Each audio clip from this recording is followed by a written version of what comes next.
Et il est l'heure d'accueillir l'invité de ce journal, Diane. Et nous recevons Guy Descholmester, président de la Chambre des métiers et de l'artisanat de la Sarthe. Bonsoir. Bonsoir. Alors vous venez tout juste d'être réélu, c'était le 7 novembre. Vous commencez donc un deuxième mandat. Commençons par faire déjà un premier bilan du coup de ce premier mandat. Qu'est-ce que vous avez fait pendant ces années ? Au cours du premier mandat, nous avons déjà assumé le déménagement du siège de la Chambre de métiers qui était situé en centre-ville et que nous avons déplacé sur le pôle universitaire, tout juste en face de la clinique du Pré.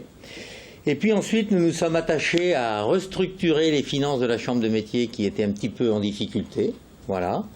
Et puis, nous avons... Ça a été difficile de remettre l'équilibre financier à flot Écoutez, ce n'est pas une affaire très simple dans la mesure où il a fallu chez nous tout remettre à plat, recomposer des équipes et avec mes collègues élus, nous avons vraiment travaillé la main dans la main, nous avons été extrêmement unis, nous avons tout mis à plat, on a tout repris à zéro et on a reconstruit, tout remis sur pied de manière à ce que nous sortions, mais déjà nous sommes sortis de nos problèmes, je dirais en 2014. Mais il nous a bien fallu, vous voyez, 3 bonnes années pour restructurer l'ensemble des finances de cette Chambre. C'est-à-dire qu'aujourd'hui, tout est bon là. Aujourd'hui, nous avons une situation financière qui est saine, voilà, très saine.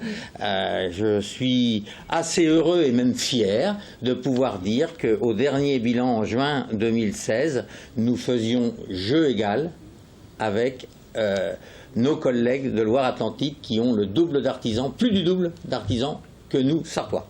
Vous en avez profité aussi pour faire une régionalisation. Voilà, au cours de cette mandature, nous avons aussi régionalisé. Donc on a régionalisé toutes les fonctions support. C'est-à-dire qu'aujourd'hui, si vous voulez, vous savez que les finances publiques se raréfient.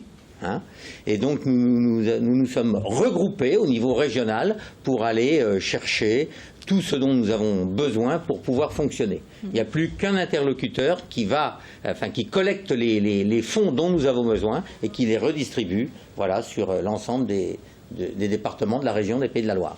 Alors, dans ce deuxième mandat, qu'est-ce que vous allez faire? Dans ce deuxième mandat, la priorité, c'est la restructuration et la rénovation de notre centre de formation d'apprentis. Parce que parmi ses missions, la Chambre de métiers a la gestion du centre de formation des métiers de l'alimentation et de la fleuristerie. Donc c'est un établissement qui a aujourd'hui 35 ans passés et compte tenu que nous avions quelques difficultés financières, nous n'avons pas pu, au cours du dernier mandat, lancer la rénovation de ce bâtiment. Pour autant, nous n'avons pas arrêté de travailler et aujourd'hui, l'enveloppe financière pour rénover ce bâtiment de 5 millions d'euros elle est actée, donc le cabinet d'architectes est choisi, l'appel d'offres pour les entreprises va être lancé également et les travaux de cette rénovation de notre CFA doivent démarrer, je dirais, à la mi-2017. Un dernier mot, vos actions, c'est principalement sur la formation et l'artisanat, on peut résumer ça comme ça? Alors, le centre de formation, c'est la formation de nos apprentis. Pour autant, au siège de la Chambre de métiers, nous assumons les formations la formation continue de nos artisans. Nous avons un service qui s'occupe de la formation de nos artisans. Je profite de l'antenne pour dire que je pense, de mon point de vue, trop peu d'artisans viennent bénéficier des formations que nous leur proposons. Et c'est dans une période où l'activité peut être un peu plus calme compte tenu de la situation économique que nous connaissons aujourd'hui. Je crois que c'est pleinement le moment de venir se former.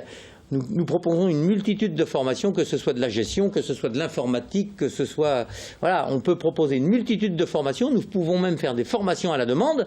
Donc, il ne faut surtout pas hésiter à pousser la porte de la Chambre de métiers et venir bénéficier des services qui sont proposés à l'ensemble de nos artisans. Voilà, mais nous faisons aussi de la formation d'adultes. des adultes en reconversion, puisque nous avons un service insertion emploi, donc nous faisons de la... Vous formez voilà, qui veut se former. En tout cas, merci beaucoup d'avoir répondu à notre appel et d'être venu ici ce soir. Le temps est trop court, malheureusement, pour tout dire. On ne peut pas parler de la remise des prix. Non, malheureusement, non, nous n'avons plus le temps.